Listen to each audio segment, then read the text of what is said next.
Buenos días a todos, espero que esté muy bien. Me siento muy feliz de poder compartir el mensaje con todos ustedes hoy, 31 de mayo, cerrando este mes. Hoy no sé por qué me puse esta camisa morada, no sé por qué, pero bueno, nada más voy a decir eso al respecto. Eh, Hoy vamos a compartir un mensaje que le he llamado cuarentena, tiempo para y puntos suspensivos.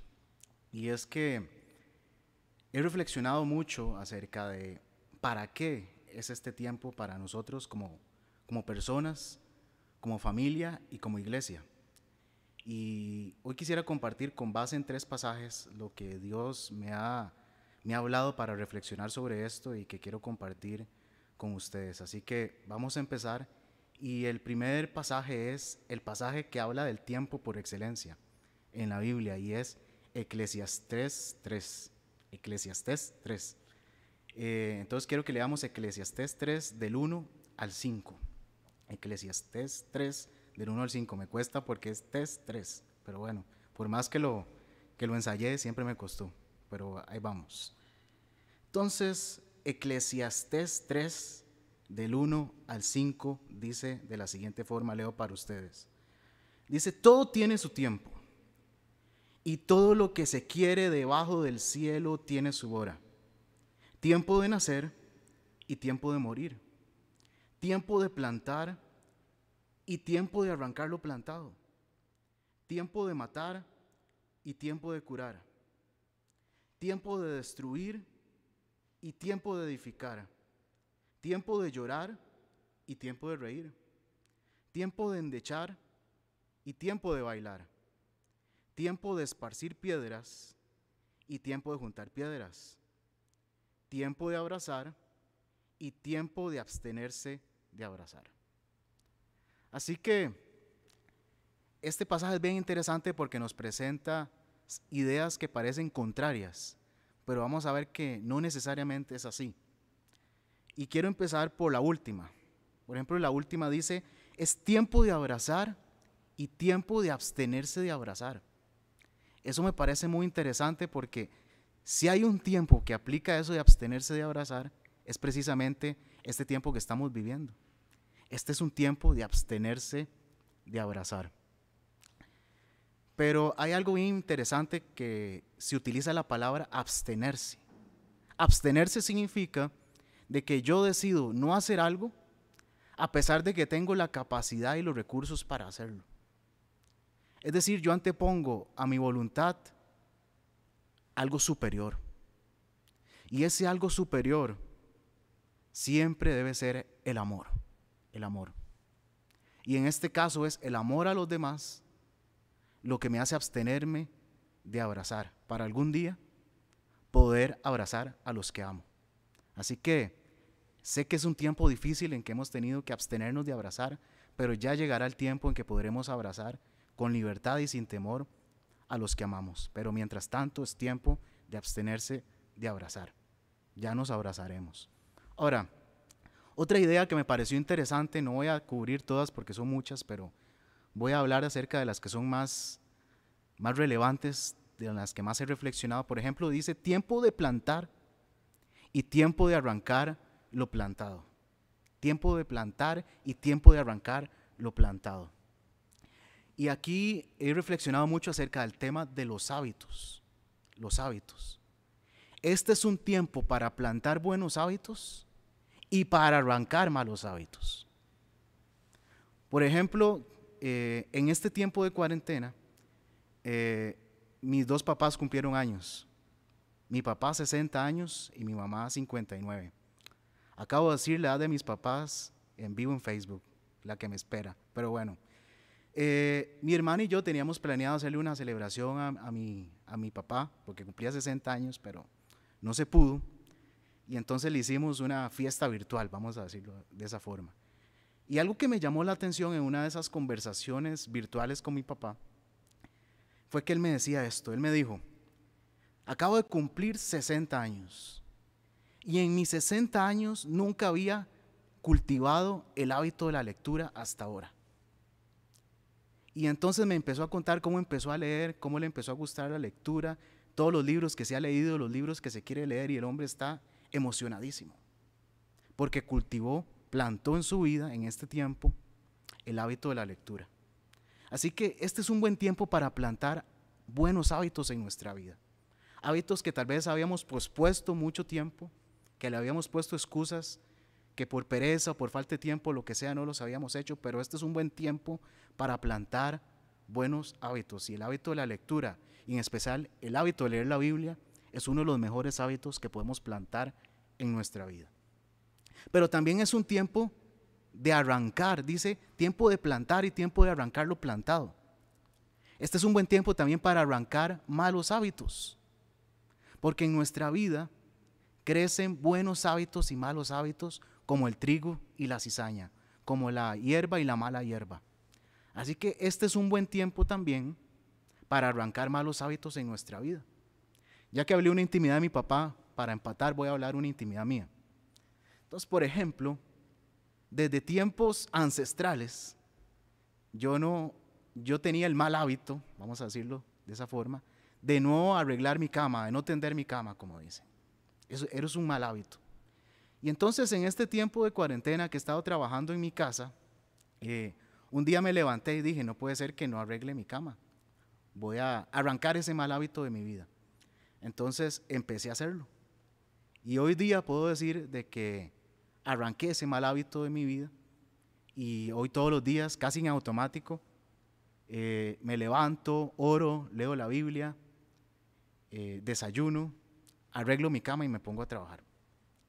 Así que tal vez usted dice, bueno, pero eso es algo muy pequeño, debería ya haberlo hecho. Pero bueno, lo importante es que aunque es algo pequeño, fue importante para mí. Y creo que ese es el punto. Aunque sean pequeños hábitos, pero si son malos, es importante que los arranque, uno por uno, para que puedan crecer con libertad de esos buenos hábitos que usted plantó y den el fruto que tienen que dar. Así que este es un buen tiempo para plantar buenos hábitos y arrancar malos hábitos. Otra idea que nos da el pasaje es acerca de destruir y construir. Eso es bien interesante. Destruir y construir. Jesús utilizó esta metáfora de construir, por ejemplo, cuando hablaba de la vida espiritual, y hablaba, por ejemplo, de construir una torre o construir una casa sobre la arena o sobre la roca. Bueno, Pablo también usa la metáfora de las edificaciones para hablar, por ejemplo, acerca de los pensamientos, de los argumentos. Pablo dice en 2 Corintios que los argumentos, los malos pensamientos que se levantan contra la obediencia de Dios son como muros, como fortalezas que se levantan en nuestra mente y que tienen que ser derribados, destruidos. Así que este es un buen tiempo para destruir argumentos, para destruir malos pensamientos, para derribar de nuestra mente pensamientos negativos, de desesperanza. Este es un tiempo para construir nuevos pensamientos, pensamientos positivos, de esperanza, porque esos son los pensamientos que Dios tiene para nosotros, pensamientos de bien y no de mal, para darnos un futuro y una esperanza. Es un tiempo para quitar de nuestra mente, derribar de nuestra mente viejos paradigmas, viejas formas de pensar, cosas que pensamos que solamente es así y que no se pueden cambiar. Yo, por ejemplo, trabajo para una institución pública. Y parte de mi trabajo es medir, analizar y mejorar procesos. Entonces, en mis años de trabajo me ha tocado muchas veces llegar a un lugar y preguntar, por ejemplo, ¿cómo se hace esto? Y la gente me dice, bueno, se hace de esta forma. Y entonces yo pregunto, bueno, ¿y no se puede hacer de esta otra forma? Y generalmente la respuesta es no. Y cuando pregunto, ¿por qué no?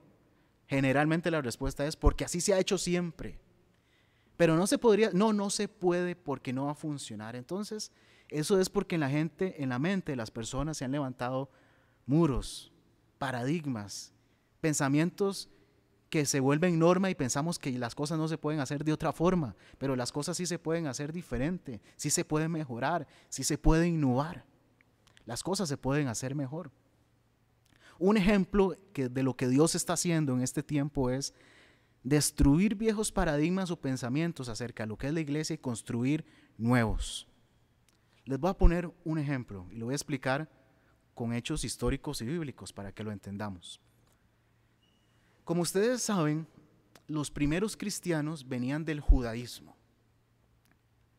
Y los judíos, toda su vida espiritual la centraban en el templo. Primero en el tabernáculo de Moisés, que era una tienda, y luego en el templo. El primer templo lo construyó Salomón. Y ese era el centro de la vida espiritual de los judíos. Ese templo fue destruido por los babilonios. Luego, cuando volvieron del cautiverio, Dios levantó un hombre llamado Zorobabel para reconstruirlo. Y luego, ya cercano a los tiempos de Jesús, Herodes hizo más que una remodelación, casi toda una reconstrucción total. Duró 46 años, imagínense, remodelando el templo. Y ya para los tiempos de Jesús ya el proyecto estaba terminado y los discípulos le dijeron a Jesús, Jesús, vea qué templo más bonito, vea qué impresionante. Y Jesús les dijo, muchachos, sí está muy bonito, pero les tengo que decir algo. De ese templo no va a quedar piedra sobre piedra. Entonces entendamos lo que Jesús le estaba diciendo a sus discípulos judíos. Les estaba diciendo que el centro de su vida espiritual iba a quedar en ruinas. Así que eso debe haber sido muy duro para ellos. Pero aquí hay algo importante. Vean, el templo fue destruido en el año 70 después de Cristo por un general romano llamado Tito, hasta el año 70. Pero antes de que el templo fuera destruido físicamente, tenía que ser derribado y destruido en la mente de los discípulos. ¿Por qué? Porque Jesús no estaba construyendo un templo con ellos. Jesús estaba construyendo una iglesia. Una iglesia. Y aquí viene lo importante. Porque iglesia no es un templo, no es un edificio, no es un lugar. Iglesia viene de la palabra eclesía.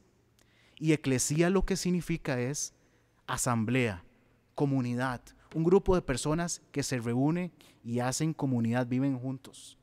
Eso es lo que Dios estaba formando, una iglesia. Así que los judíos tenían que sacarse toda esa idea del templo y aprender de que ahora tenían que ser una comunidad y que esa comunidad se trataba de compartir de Jesús, de compartir unos con otros, de compartir la palabra, de alcanzar a otros, de reunirse en casas, de orar unos por otros, de eso se trataba. Ahora, ¿cuál es el problema que hemos tenido por muchísimos años? Que hay otra palabra diferente para iglesia, que es church. Church. Es la palabra que se utiliza en inglés para iglesia. Y church no tiene ninguna relación con eclesía, sino que deriva de una palabra alemana que se llama Kirche. Y Kirche significa edificio. ¿Qué es lo que pasó en la mente de la iglesia por mucho tiempo? Que lo que se edificó en la mente de lo que es iglesia no fue eclesía, fue church. De que la iglesia es un lugar. Y vean que es así, que vean que cuando nos podíamos congregar, ¿qué era lo primero que decíamos? Vamos a la iglesia. Vamos a la iglesia. Cuando la iglesia no es un lugar al que vamos. La iglesia es algo que somos, que vivimos y de lo que somos parte. Así que en este tiempo Dios ha aprovechado esto para derribar esas ideas de que la iglesia es un lugar y ha reconstruido la idea original. La iglesia es una comunidad.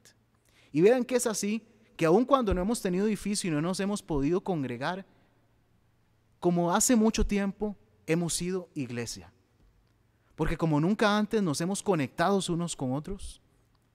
Y cuando me refiero a conectarnos, no me refiero simplemente a conectarnos por medio de una aplicación, sino que como nunca antes nos hemos conectado espiritual y emocionalmente, preocupándonos unos por otros, orando unos por otros, apoyándonos unos a otros, tratando de que los demás no se queden fuera y sean parte de los grupos pequeños, de los discipulados, de los cultos, ayudando al que necesita y al que está en necesidad. Hemos sido iglesia como nunca antes y no hemos tenido edificio. Y eso es lo que Dios nos ha recordado, que la iglesia es más que un edificio, porque un edificio sí es importante, pero es una herramienta, es un medio, pero no es un fin en sí mismo. Es tan solo una herramienta. Y este tiempo nos ha enseñado qué es ser iglesia. ¿Qué es ser iglesia? Tenemos que construir en este tiempo la iglesia del futuro. Y de nuevo, cuando hablo de construir la iglesia del futuro, no me refiero a construir un templo o un edificio, sino cómo vamos a hacer iglesia en el futuro, en un tiempo de globalización, de digitalización, de posmodernismo y de pospandemia. ¿Cómo vamos a hacer una iglesia relevante en los tiempos que vienen? Y eso lo uno con la siguiente idea que quiero compartir con ustedes. ¿Cómo construir la iglesia del futuro? Y para eso quiero que leamos otro pasaje. Y está en Primera de Crónicas. Vamos, busquemos juntos. Primera de Crónicas 12:32. Primera de Crónicas 12:32. Y quiero leerlo para ustedes. Dice así: de los hijos de Isaacar, 200 principales, entendidos en los tiempos, y que sabían lo que Israel debía hacer, cuyo dicho seguían todos sus hermanos. Ahora tenemos que entender este pasaje en su contexto. Este pasaje, 1 Crónicas 12, es la descripción del ejército de David. Y si usted lee de un inicio en 1 Crónicas 12, usted verá que ahí se hace una descripción de todos los que conformaban el ejército de David, los valientes, los que sabían utilizar el arco, la flecha, la lanza, la honda, y empieza a hacer una descripción de todos ellos. Pero cuando llega a Isaacar, a la tribu de Isaacar, dice que los hijos de Isaacar, su habilidad para el ejército no era saber utilizar la lanza, no era saber utilizar el arco, sino que su habilidad y soporte al ejército era que eran entendidos en los tiempos. Es decir, ellos eran la parte estratégica del ejército, la que le decía a David cuándo pelear y cómo pelear, cómo acomodar sus tropas y sacar el mejor provecho para ganar. De hecho, la palabra estrategia, aunque se utiliza hoy día mucho para la parte empresarial, pero el origen de la palabra tiene que ver con el ejército, tiene que ver con la milicia, el arte del estratega, del general. ¿Qué quiero decir con esto, mis queridos hermanos? Primero, uno, que nosotros no debemos entender estos tiempos como todo el mundo, sino que debemos entenderlos a la luz de la palabra y lo que el Espíritu está diciendo a la iglesia. Y que todo eso que Dios nos está hablando tenemos que convertirlo en estrategias. Porque le quiero decir algo. Esto que estamos viviendo, y con esto no quiero sonar negativo ni alarmista, pero lo digo con mucho temor de Dios, pero lo que estamos viviendo no se compara con las batallas que tendremos en el futuro. La iglesia va a tener que librar batallas más difíciles en el futuro, y Dios nos está dando este tiempo para prepararnos y generar las estrategias para poder ser la iglesia del futuro, enfrentar esas batallas y salir victoriosos. Este es un tiempo de preparación estratégica. Tenemos que pensar estratégicamente. ¿Qué es lo que viene? ¿Cuáles son las batallas que vienen? ¿Y cómo las vamos a ganar? Ahora, pensar estratégicamente es pensar creativamente y pensar con esperanza. Creativamente, y por eso les hablaba antes de que es necesario muchas veces destruir viejos paradigmas, viejas formas de pensar, porque Dios necesita quitar todo eso para que se despierte la creatividad que por mucho tiempo estuvo dormida, pero que en medio de esta crisis y esta prueba se ha despertado en las familias, se ha despertado en los negocios y se ha despertado en la iglesia. Dios ha despertado la creatividad, siempre ha estado ahí, pero estaba dormida, porque estábamos muy cómodos, porque pensábamos que las cosas se tenían que hacer siempre de la misma forma. Pero Dios nos ha enseñado en este tiempo que las cosas se pueden hacer diferente, se pueden hacer mejor. Así que Dios ha despertado la creatividad. Y lo otro muy importante, pensar con esperanza, no con negatividad, no pensando que todo está perdido, sino que aún hay esperanza y de que Dios nos puede y que Dios puede hacer grandes cosas con nosotros, de que aún no hemos visto lo mejor para nuestra vida y para la iglesia, y que aunque van a venir batallas muy fuertes, porque van a venir, pero que también van a ser los tiempos donde vamos a ver como nunca antes la gloria de Dios en nuestras vidas, en las familias y en la iglesia. Así que es un tiempo de construir la iglesia del futuro, las estrategias, y prepararnos para lo que viene, porque en el futuro ya no vamos a tener la misma excusa de esta vez, de que no lo esperábamos, no sabíamos. Dios nos está dando este tiempo para que entendamos los tiempos y nos preparemos para lo que viene. Muy bien, ahora voy a hablar un poco más de eso. Ahora quiero hablar también de otra cosa importante y luego voy a unir todo al final. Quiero que leamos Santiago 1. Santiago 1. Del 2 al 5. Santiago 1, del 2 al 5. Dice así: hermanos míos, tened por sumo gozo cuando os halléis en diversas pruebas, sabiendo que la prueba de vuestra fe produce paciencia. Mas tenga la paciencia su obra completa, para que seáis perfectos y cabales, sin que os falte cosa alguna. Y si alguno de vosotros tiene falta de sabiduría, pídala a Dios, el cual da a todos abundantemente y sin reproche, y le será dada. Este es un tiempo de espera y es un tiempo de prueba. Y Santiago nos dice que este es un tiempo que Dios utiliza para generar en nosotros paciencia. Paciencia. Ahora, ¿qué significa paciencia en la Biblia en este pasaje en particular? Es bien interesante.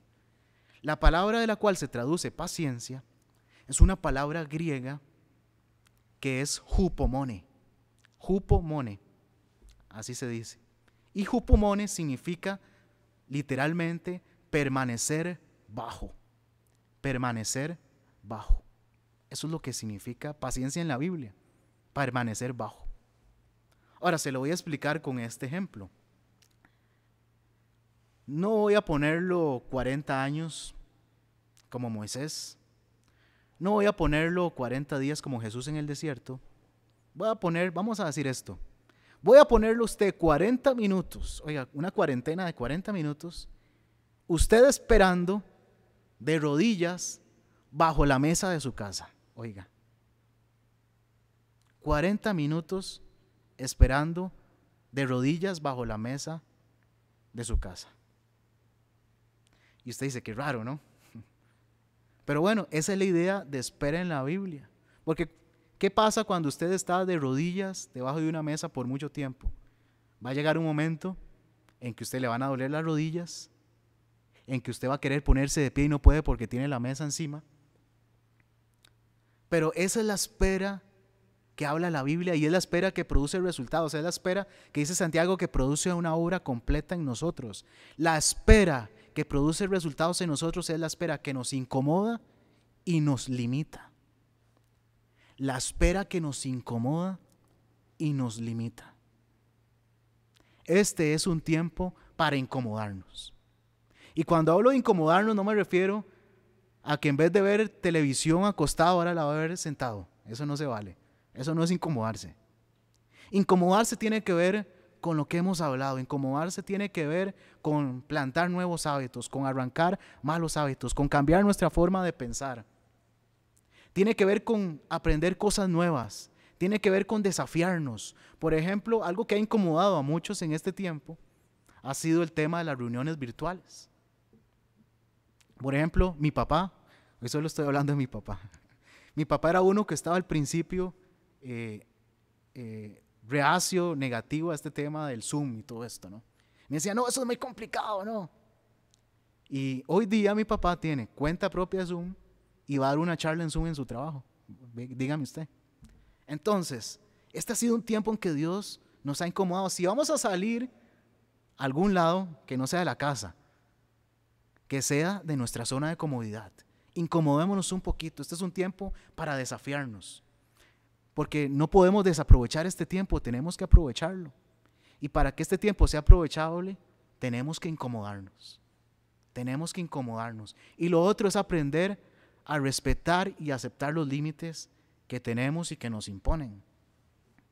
Respetar los límites. Así como la mesa nos pone un límite de que hasta ahí llegamos. En este tiempo en que hay más convivencia familiar, este es un tiempo para aprender a respetar los límites que nos ponen los demás. Es un tiempo para respetar los límites que nos ponen las autoridades, los límites y las restricciones. Y este es un tiempo para aceptar los límites que tenemos como personas y como seres humanos. Somos limitados, tenemos un límite. Por ejemplo, los judíos entendían muy bien esto. Iba a traer un sombrerito que se llama kipá. Se me olvidó, perdón. Pero voy a improvisar aquí con un Kleenex, con una toalla. Entonces, una kipá es un sombrerito como este. Imagínense lo redondo. Que los judíos se ponen en la cabeza de esta forma cuando van a entrar a un lugar sagrado. ¿Y eso qué significa para ellos? Significa que ellos tienen un límite, que hasta aquí llegan y que por encima de ellos está Dios en los cielos. Mis queridos hermanos, como nunca antes, este es un tiempo para recordar que somos limitados, pero que hay un Dios que está en los cielos, sentado en su trono, que tiene control, que tiene dominio, que tiene gobierno, que sostiene todas las cosas con la palabra de su poder, que todo esto está en su soberanía y que confiamos y dependemos de Él. Aunque nosotros nos sintamos limitados, sin fuerzas, sin recursos, pero hay uno que está encima de nosotros, que sí nos puede ayudar, que sí está en control. Así que la espera que produce resultados es la espera que nos incomoda, que nos recuerda los límites que tenemos. Como la mesa, cuando estamos debajo de una mesa. ¿Y qué es el resultado que produce todo eso? ¿Cuál es esa obra completa? Bueno, Santiago nos lo dice para que sean perfectos y cabales. Y aquí perfecto no significa como nosotros lo entendemos de alguien que no se equivoca. Perfecto, esta palabra significa madurez. Es decir, Dios no espera que seamos perfectos en el sentido de que no nos equivoquemos, sino de que aun si nos equivocamos, nos arrepentimos y aprendemos de nuestros errores. Y eso es lo uno con lo otro que dice Santiago. Dice, y el que necesita sabiduría, pídala. ¿Qué es sabiduría? Sabiduría es aprender de nuestras experiencias, de nuestros errores, de las circunstancias, de lo que nos toca vivir, para ser mejores y tomar mejores decisiones para el futuro. El mejor momento para pedir sabiduría, para orar por sabiduría, son los tiempos de prueba. Este es el mejor momento para pedir sabiduría a Dios, para poder entender lo que Él está haciendo y poder aplicarlo en el futuro. Hermanos míos, si de este tiempo de cuarentena no salimos más sabios y más maduros, perdimos el tiempo, desaprovechamos este momento único, histórico que Dios nos ha dado, lo desaprovechamos. No puede ser que no salgamos más maduros y más sabios de esto. Así que aunque es un tiempo de espera, este es un tiempo de prueba, de paciencia, pero saquémosle el mejor provecho y salgamos más maduros y más sabios de esto, porque es lo que Dios quiere. Muy bien.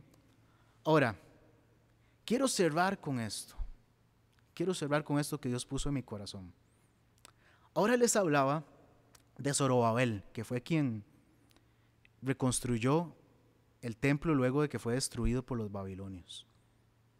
Cuando Zorobabel iba a iniciar el proyecto de reconstrucción, encontró gran oposición, mucha oposición. Y eso hizo que se empezara a desanimar.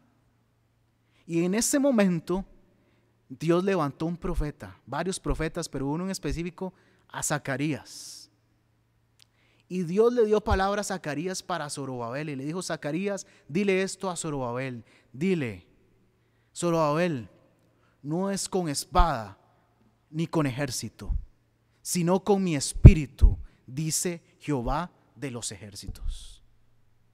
Con mi espíritu. ¿Qué es lo que quiero decir con todo esto? Dios nos está preparando integralmente para lo que viene.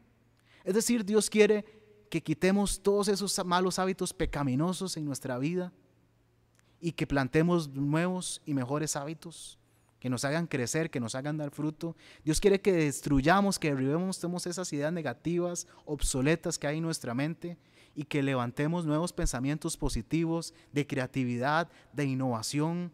Dios quiere que generemos estrategias, nuevas ideas para el futuro. Dios quiere que construyamos no un templo, la iglesia del futuro, la iglesia que viene. Pero nos falta el elemento más importante, el poder del Espíritu. Y eso es lo que Dios también nos está preparando.